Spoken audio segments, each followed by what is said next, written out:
Hey there, Tara Vossen-Kemper here, founder and clinical director of the Counseling Hub and a practicing counselor slash therapist in the state of Missouri.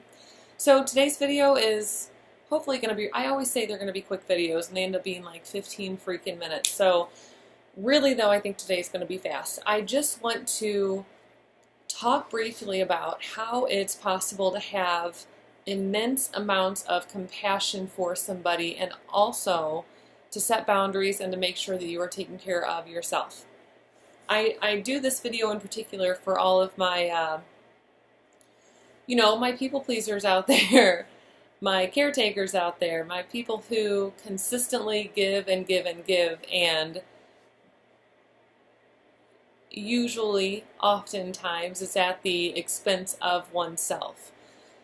So when I talk about having compassion for somebody, I'm really talking about feeling for them, having empathy, putting yourself in their position, knowing or trying to relate to what somebody might be going through.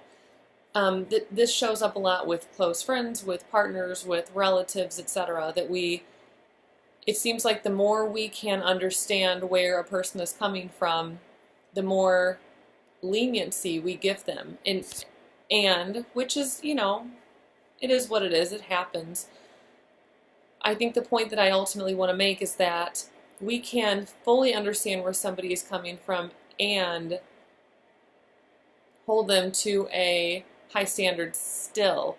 And also make sure that we're not doing things at the expense of ourselves. So I'm not talking about not ever letting people, I'm talking about relatively extremes, consistent experiences with somebody. So if I'm in a relationship with somebody that's abusive in some way, or if somebody that is, let's just go with verbally, not very nice, and they were abused as a child, or their parents were nice to them and they're doing the best they can, and they, I get why they're this way. I understand why they're this way.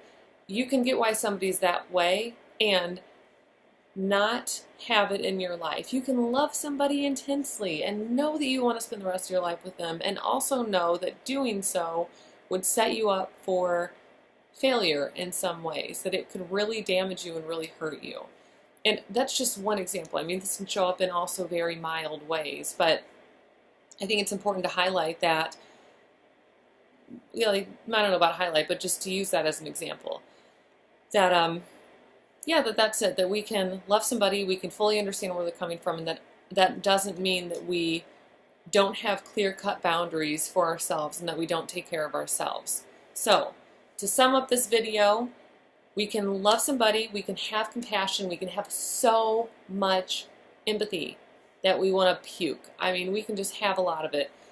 And we can have boundaries for ourselves, and we can decide whether or not we want a certain behavior in our lives, and we get to make that choice for us. So if you're in a situation where you understand and you empathize with somebody and they are rude or abusive or consistently treat you like shit or whatever it might be, understanding where they're coming from doesn't equal keeping them in your lives. And I think that's important for people who are prone to putting others first at the expense of themselves, i.e. my people pleasers and caretakers. Much love to you. I know this is hard to even think about this kind of topic and make a decision that is comparable to severing a relationship in some way, but it's an important one nonetheless. So that's it. I'm done for the day. Have a fantastic day. As per usual, questions, comments, feedback, leave it below. Subscribe to the video for more of the and feel free to email me directly, Tara, T-A-R-A, @thecounselinghub.com. Have a fantastic day. Bye.